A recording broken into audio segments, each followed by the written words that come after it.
माना कि जिंदगी में बहुत सारी प्रॉब्लम्स आती रहती हैं, चलती रहती है, लेकिन फिर भी अगर आपके पास अच्छी हेल्थ है तो समझिए कि आप इस दुनिया के लकीएस्ट लोगों में से, भाग्यशाली लोगों में से एक है। और जब आप ऐसा सोचेंगे तो गारंटी है कि आपकी प्रॉब्लम्स कम भी होती चली जाएंगी और आपको उनके सॉल्यूशंस भी जल्दी जल्दी मिलते चले जाएंगे। अब आप सोच रहे होंगे कि इस वीडियो में ऐसी बात कैसे आ गई, क्या ये एक मोटिवेशनल वीडियो है? तो बिल्कुल नहीं, ये एक डिजीज पर बेस्ड वीडियो है और डिजीज तो तभी होती है ना जब अच्छी हेल्थ ना हो। और अब तो हम सब ये समझ चुके हैं कि लाइफ को अच्छी तरह एंजॉय करने के लिए बेसिक जरूरत अच्छी हेल्थ ही है। इसलिए मन किया कि आपको पहले आपकी अच्छी हेल्थ की इम्पोर्टेंस याद दिला दूं, उसके बाद डिजीज के बारे में जानकारी शेयर कर लेंगे, क्योंकि जरूरी तो ये भी है।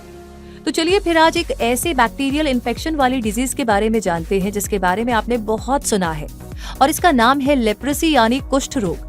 ये कैसी डिजीज है, क्यों और किसे होती है, इसके लक्षण क्या होते हैं, इसका डायग्नोसिस और इलाज कैसे होता है, और इससे बचने के लिए क्या किया जाना चाहिए, ये सब आगे वीडियो में जानेंगे। तो अपने कुछ मिनट्स इन्वेस्ट कीजिए इस वीडियो पर। तो बढ़ते हैं आगे और जानते हैं लेप्रेसी के बारे में वो सब कुछ जो आपको पता होना चाहिए। लेप्रेसी क्रॉनिक डिजीज है, यानी लंबे समय तक रहती है। इस बीमारी में स्किन पर घाव हो जाते हैं और नसें भी डैमेज हो सकती है। ये माइकोबैक्टीरियम लेप्रे बैक्टीरिया से होती है जो टाइम के साथ धीरे धीरे ग्रो करता है। ये mainly skin, nerves, mucous membranes और आईज को अफेक्ट करता है। इसे हैंसन्स डिजीज भी कहा जाता है और ये नाम साइंटिस्ट डॉक्टर गेरहार्ड हेनरिक आमर हैंसन के नाम पर दिया गया है, जिन्होंने माइकोबैक्टीरियम लेप्रे बैक्टीरिया को डिस्कवर किया।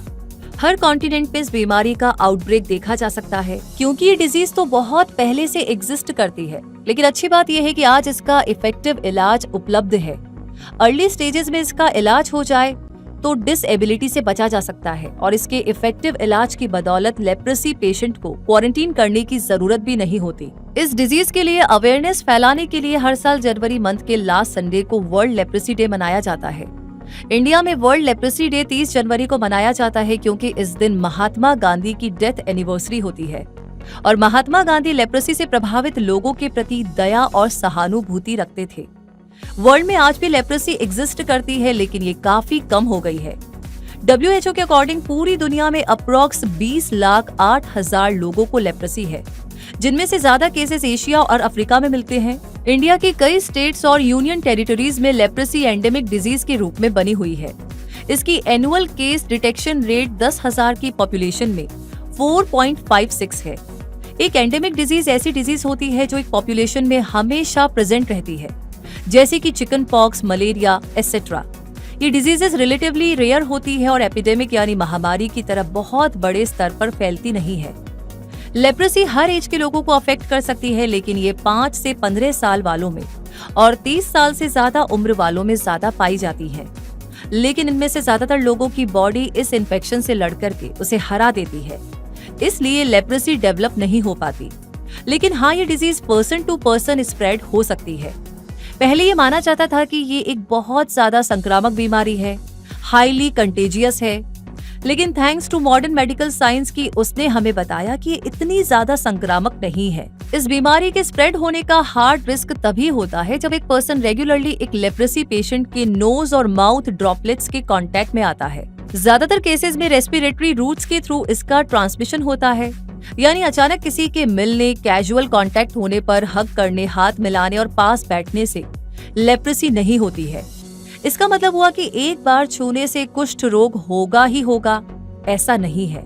और अब आपको पता है कि ड्रॉपलेट्स के कांटेक्ट में लगातार आने से ये बीमारी ट्रांसमिट हो सकती है। और हाँ, इंसेक्ट्स लेप्रेसी को ट्रांसमिट नहीं कर सकते। लेप्रेसी के बारे में ये इम्पोर्टेंट जानकारी और फैक्ट जानने के बाद अब बारी आती है लेप्रेसी के टाइप्स को जानने की। लेप्रेसी के 6 टाइप्स होते हैं। नंबर 1 पर है इंटरमीडिएट लेप्रेसी। ये लेप्रेसी की फर्स्ट स्टेज है जिसमें एक घाव नजर आता है, लेकिन अगर पेशेंट की स्ट्रॉन्ग इम्यूनिटी है तो ये आगे नहीं बढ़ता है। Number 2, tuberculoid leprosy. ये लेप्रेसी का माइल्ड टाइप होता है जिसमें स्किन पर पीले रंग के धब्बे दिखाई देते हैं जिनमें कोई सेंसेशन नहीं होता। इसका रीजन नर्व डैमेज होना, जिससे बॉडी के अफेक्टेड पार्ट्स पर कोई सेंसेशन नहीं फील होता। ये इन्फेक्शन खुद ठीक भी हो सकता है और हो सकता है कि अगली स्टेज पर भी चला जाए। नंबर 3 पर आता है बॉर्डर लाइन ट्यूबरक्युलोइड लेप्रेसी। इस इन्फेक्शन के सिम्टम्स भी ट्यूबरक्युलोइड स्टेजेस के जैसे ही होते हैं। लेकिन इस स्टेज में ज्यादा इन्फेक्शन हो सकता है। नंबर 4 पर आता है mid border line leprosy. Leprosy के प्रीवियस टाइप्स जैसे सिम्टम्स इस टाइप में भी दिखाई देते हैं, जिनके साथ साथ अफेक्टेड बॉडी पार्ट सुन्न हो जाता है और रेडिश प्लेग दिखाई देने लगते हैं। नंबर 5 पर आता है बॉर्डर लाइन लेप्रेसी। इस टाइप में स्किन पर बहुत सारे घाव और धब्बे बन जाते हैं, जो आगे ज्यादा भी हो सकते हैं। और नंबर 6 पर है लेप्रोमेटस लेप्रेसी, जो कि मोस्ट इन्फेक्शियस और सीवियर टाइप है। इसमें अफेक्टेड बॉडी पार्ट्स में सुन्नता, रैशेज, बम्प्स और मसल वीकनेस हो सकती है। इनके अलावा हेयर लॉस, लिम्ब वीकनेस और रिप्रोडक्टिव सिस्टम, किडनी और नोज जैसे बॉडी पार्ट्स भी अफेक्ट हो सकते हैं। लेप्रेसी का ये टाइप कभी वापस नहीं जाता। और इस तरीके से यहाँ पर लेप्रेसी की 6 डिफरेंट टाइप्स जानने के साथ हमें इनके सिम्टम्स के बारे में भी पता चला। लेकिन अब ओवरऑल लेप्रेसी के सिम्टम्स जान लेना भी बेहतर होगा, इसलिए लेप्रेसी के कुछ सिम्टम्स ये हो सकते हैं: नाक से खून आना, स्किन पर बम्प्स या ग्रोथ होना, तेज दर्द होना, पैरों के तलवों में छाले दिखना, स्किन का ड्राई, स्टिफ और थिक होना, पैरालिसिस और मसल वीकनेस, हाथ पैरों का सुन्न होना, बिना किसी सेंसेशन के घाव होना और विजन प्रॉब्लम होना।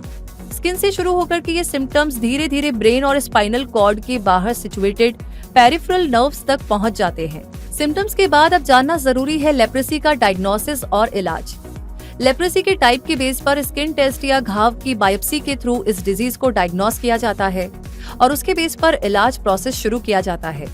इसके इलाज के लिए MDT यानी मल्टी ड्रग थेरेपी यूज की जाती है, जिसमें डॉक्टर्स एक या ज्यादा एंटीबायोटिक्स प्रिस्क्राइब करते हैं जो बैक्टीरिया को ट्रीट करती है, और नर्व पेन को कम करने के लिए कुछ एंटी इन्फ्लेमेटरी ड्रग्स रेकमेंड की जाती हैं। लेप्रेसी ट्रीटमेंट कंप्लीट होने में 1 या 2 साल का टाइम लग सकता है, लेकिन इलाज पूरा लिया जाना चाहिए।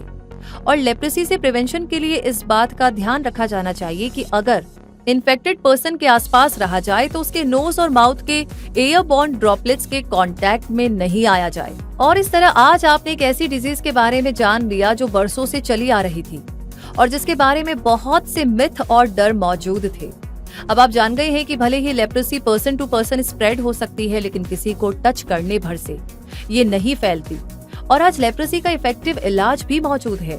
तो ऐसे में जरूरत है कि हम इस इम्पोर्टेंट मैसेज को स्प्रेड करें, ज्यादा से ज्यादा शेयर करें, ताकि इससे जुड़े मिथ टूटे और लेप्रेसी पेशेंट्स के प्रति कंसर्न बढ़े, अवॉइडेंस नहीं।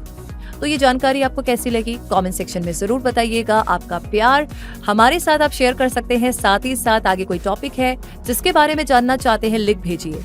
सब्सक्राइब करके बेल आइकन को प्रेस करना बिल्कुल मत भूलिएगा, ताकि ऐसी जानकारियां हमेशा आपको मिलती रहे। रूबी आपसे कहेगी अभी के लिए धन्यवाद।